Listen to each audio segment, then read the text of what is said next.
Welcome, everybody, to another episode of the Pondcast. My name is Draconis, and joining me today is Guren. Hello. And today we're doing a rumor review. We're going to call this one Quedaluna. This rumor is found on 4chan, and before we proceed with anything else, just want to put it out there that anything you hear, please treat as rumor until it is officially released through official channels such as Cerebi.net or through Nintendo GameFreak directly. And with that, let's move on. So this rumor found on 4chan a little while back, and we're calling it the Quedaluna region because that's exactly where they open up with on this one. Starting up, it says, the upcoming games will be set in the Quedaluna region, inspired by the Iberian Peninsula.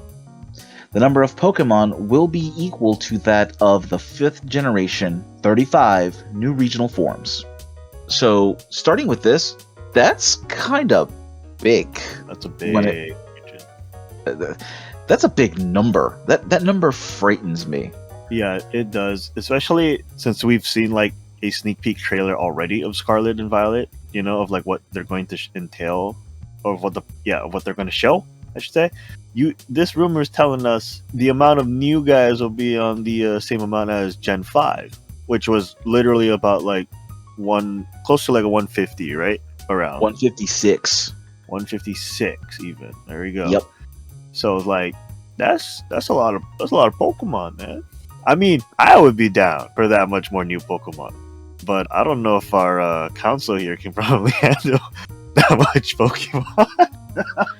Well, that's if you're assuming that we're getting all the Pokemon back into the game. Which let's Good point. We're gonna segue here for a second. Okay. And no, this will not be a Pondcast splash. This is directly concerning this rumor. Part of the problem that I have is we had the national dex cut because they said they couldn't do all these Pokemon in a game. Okay, fine. Problem is that for several generations they had over 100 Pokemon, and this is not including Gen 1, which started at 150. Well, technically 151. Other generations past that had 130, had 140, had 150, and the problem is that they ended up having to cut Pokemon out for Generation 8. This rumor leads me to think that they're going to continue. Well, I kind of feel that this is where they're going. I have a whole thing on why they're doing it this way, but we're starting to see if this rumor is correct, we're going to start seeing the same issue crop up in a few more generations, where they're going to have way too many Pokemon to cram into a game, and there's going to be even more staggering dex cuts that we're going to see. We are not going to see a game that's going to have every single Pokemon anymore. They did say they're removing national decks too, right? Like way in the beginning of like Sword and Shield days, right? So I guess that makes a lot more sense too. There's a lot of issues cropping up because of this, and so if this rumor turns out to be legitimate, I kind of see the same problem happening again a few more generations down the road, and it's not going to be pretty because it basically means that they're going to be moving away from our older generations, or we're going to start seeing even more of the nostalgia factor kicking in, trying to keep the older players invested in a Pokemon game when they're making dex cuts of other generations. And I know Gen 1 gets a lot of hate because it does seem to receive a lot of favor, but this here is the reason why that happens. We've got so many Pokemon that older players don't want to come back because they feel lost. I know a few people that feel that way.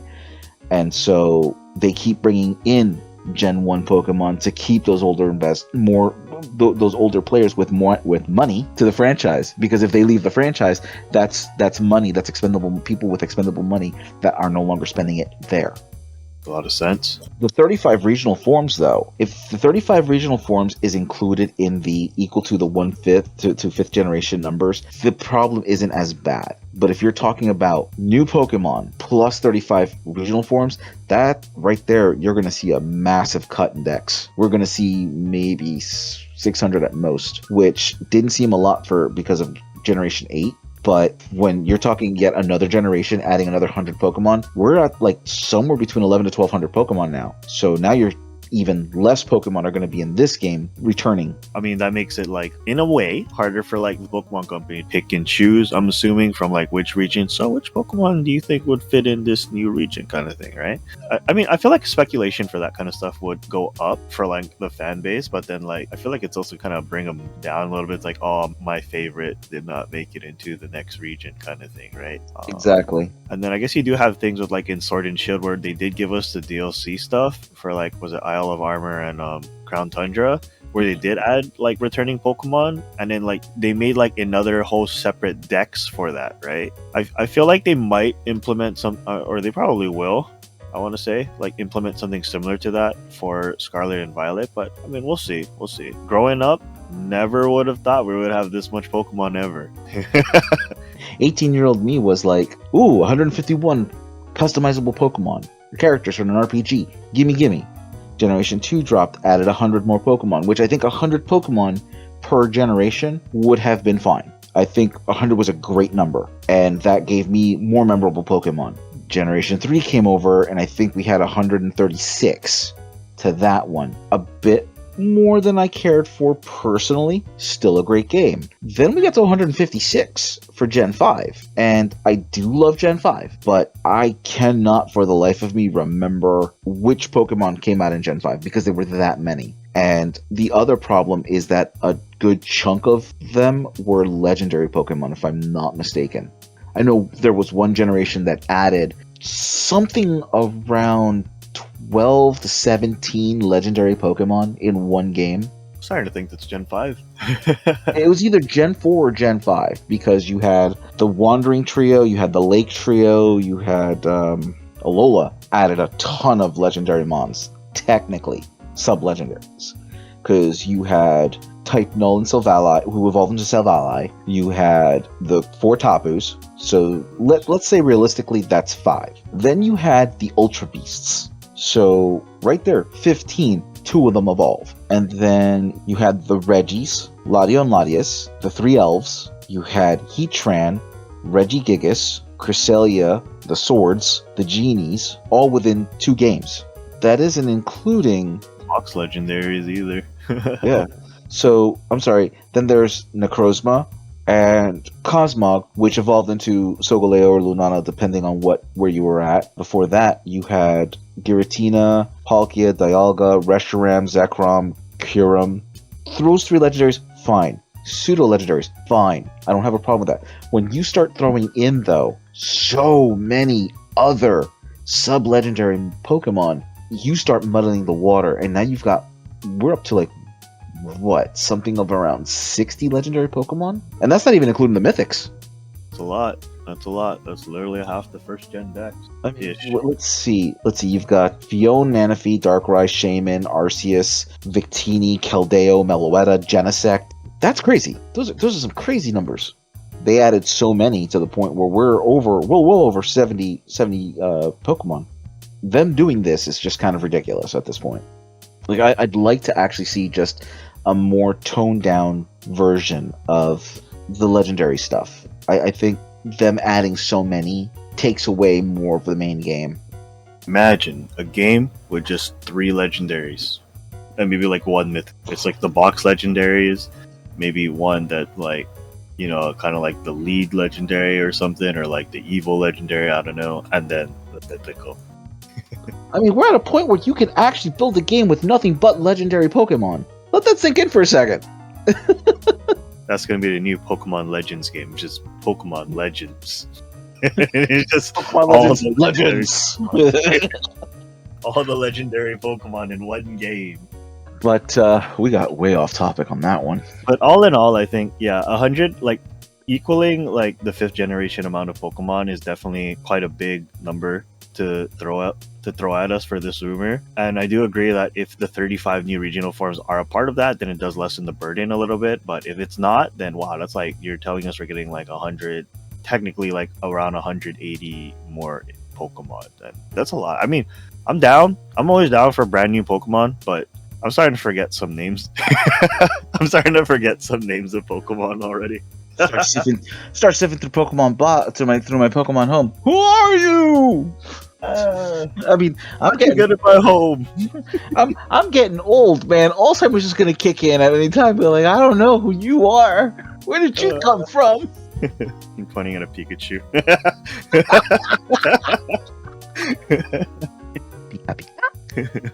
Get out of my house! Anyway, moving on to the next part of this rumor.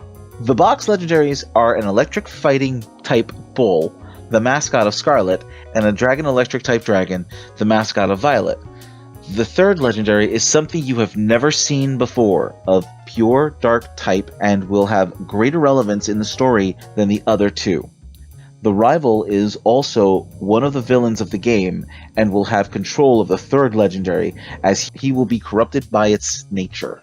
As far as the box legendaries go, the bull and the dragon, I kind of dig. I kind of see where this is going.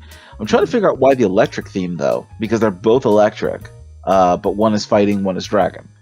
So this is going to be a rather interesting... I'm trying to figure out how they're going to interplay between the bull and the dragon. If they said dragon unicorn, okay, mythical creatures, not a problem. Mm-hmm. Bull, I would have thought maybe a fighting type as an opposite, for the bull and the bullfighter, and play off of that. Oh, okay. Yeah. Yeah, the bull could have been the dragon electric type, That would have been cool. Not like we had dragon type Pokemon that didn't really look like dragons, am I right? Yeah. That's the thing. Like, I don't entirely feel that this fits. That at least fits what we know of Spain. But I'm gonna be the first one to tell you what I know about Spain could fill a thimble. I think for the electric typing, from what he's getting at here, I think the rumors going around is like it has to do with like UV rays or something, right? So I don't know if he's taking like those wave energy things and whatnot into account and saying, oh, waves, electricity kind of thing. They are doing the whole like electric type deal here. No, that actually kind of makes sense though. I can dig it. I follow infrared and ultraviolet. Yeah, I could see that. So that's what I would assume why he's sticking, or why they're sticking with the electric typing here. As far as like the fighting and the dragon typing though, I'm still not seeing it. Like the bull, like I said, if you switched it where it's like electric fighting type and it's not the bull and the bull is the dragon electric type, then I think I could see it being a little bit, making more sense. You can have like a whole bull and matador kind of trope going on, but yeah, I'm not seeing it either. It does seem cool though. I would like to see an electric fighting bull. Pokemon Company, if you're listening, maybe good typing for a regional variant Tauros, and just saying, or brand new bovine Pokemon, just saying. But Save it for Ireland. No, Ireland's got some really interesting cows. They got these super woolly cows. They look really cool. They look like hipsters. Oh, okay. I gotta see those eventually. Yeah, they're cute. They're absolutely adorable. The part I do like about this though is the dark pure type third.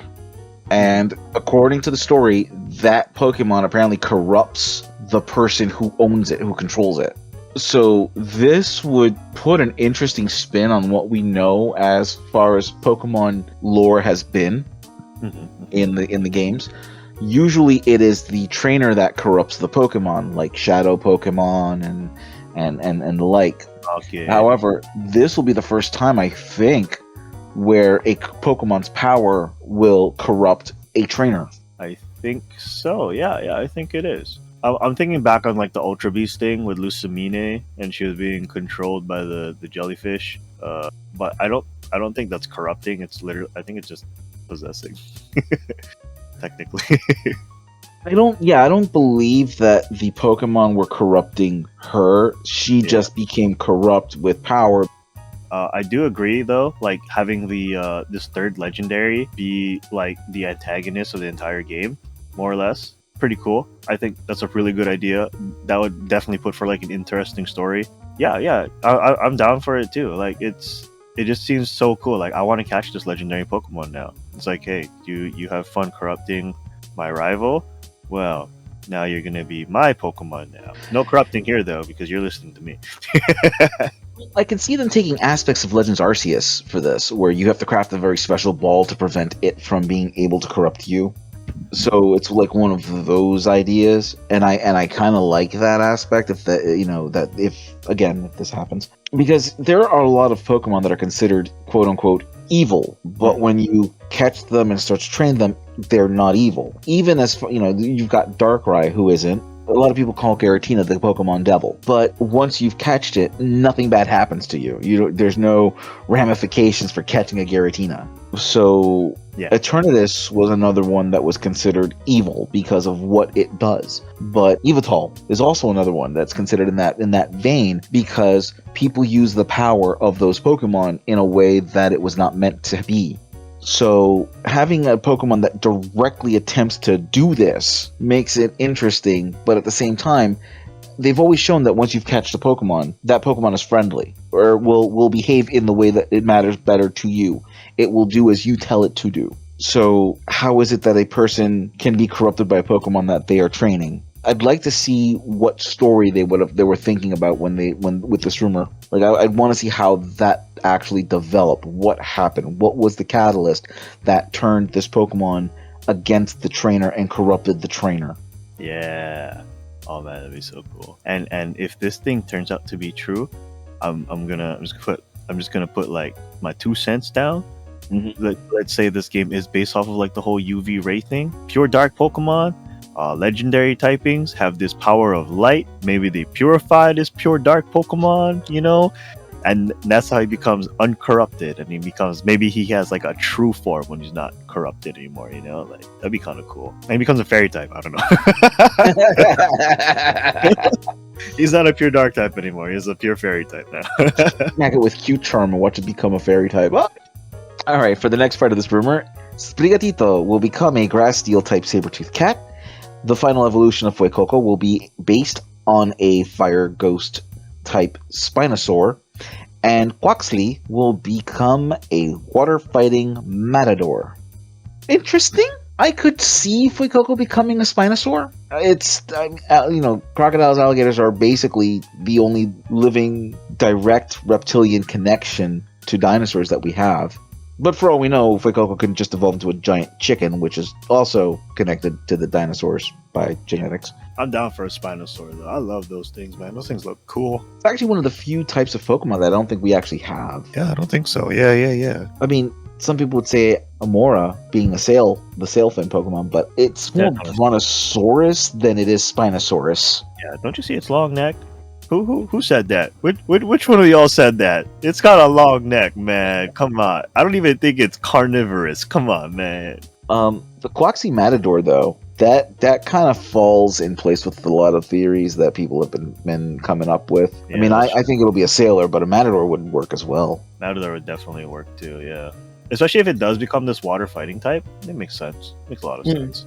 I'm kind of cool with this. I mean, even Sprigatito being a grass steel type, that brings some interesting, unique characteristics, I think. It does. And grass steel types, as we know, has already been pretty powerful, right? Like we have like Ferrothorn, which is like super defensive. We have Cortana, hyper offensive in that regard. Total opposite, but still pretty strong. Like it can kill. And then I don't know, Sprigatito. I mean, he could be like a fast grass steel type, maybe. I don't know, or maybe like a mixture of both defensive and offensive. That'd be pretty cool. I could definitely see it more offensive with steel fangs. Okay. Actually, saber-tooth cat. That's right. Actually, thinking about it for a minute, Steel Fang would be a great addition to the Fang moves because you've got Fire Fang, Ice Fang, Thunder Fang. That's true. And then Crunch, but Steel Fang, make it a physical attack as opposed, and run with that. That could be an interesting way of introducing a new move, which the starters generally tend to do anyway. I wonder what kind of a second ability it would have besides, the possibility to flinch. Because Crunch lowers defense. Maybe Steel Fang can lower special defense. I don't know. That would work. Well, Crunch is flinch. Steel Fang could lower physical defense. Well, actually, all the fangs have their respective components of freezing, burning, or paralyzing, as well as causing flinch. So this could cause a flinch and drop defense, which would suck. That would really suck. Getting hit by that, you're like, nope, I can't do anything, and I'm gonna die next turn. Okay. See, the last part of this one is. The new battle mechanic of this generation is based on types of Pokemon. Now, me being a fan of type changing moves and moves that work differently, I'm a huge fan of it. And if this part of the rumor is legitimate, I absolutely welcome this, because I love being able to flip people's strategies on a dime. But yeah, like, you know, those changing mechanics for Pokemon, I think we really should see more of. There's just not enough of it. Yeah, let's spice up the competitive scene. Let's go. I mean, I'd like to see something that would give you a type change with just about any kind of type, depending. Like, I'm totally okay with the type change lasting for like 2 moves or 1 turn. You know, get a setup and then punch. So, like, giving a Pokemon 1 turn of electric typing, so you can get that 1 shot of electric damage. If you're weak to electric typing, you can cover yourself up in Mudsport? Isn't it? Yeah, Mudsport doesn't really do anything except lowers electrical damage.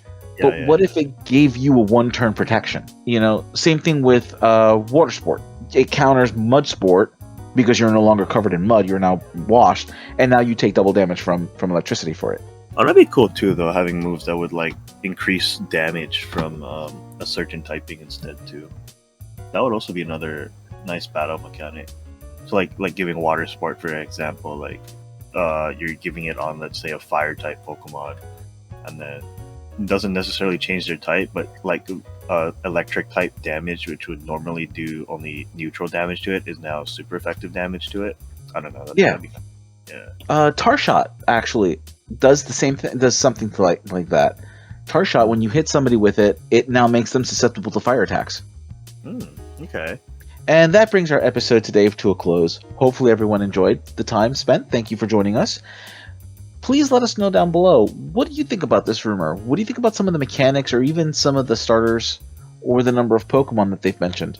Let us know down below. And remember, please like, share, and subscribe. Let us know that we're doing a good job, or offer some suggestions. We're always happy to hear. And with that, thank you. Have a great day. Bye. Bye.